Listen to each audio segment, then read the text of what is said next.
कैसे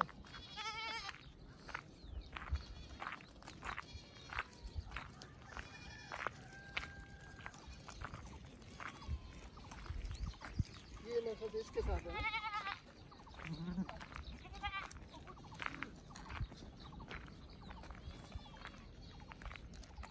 तो बड़ी मेहनत वाला काम है यार। बहुत मेहनत बहुत।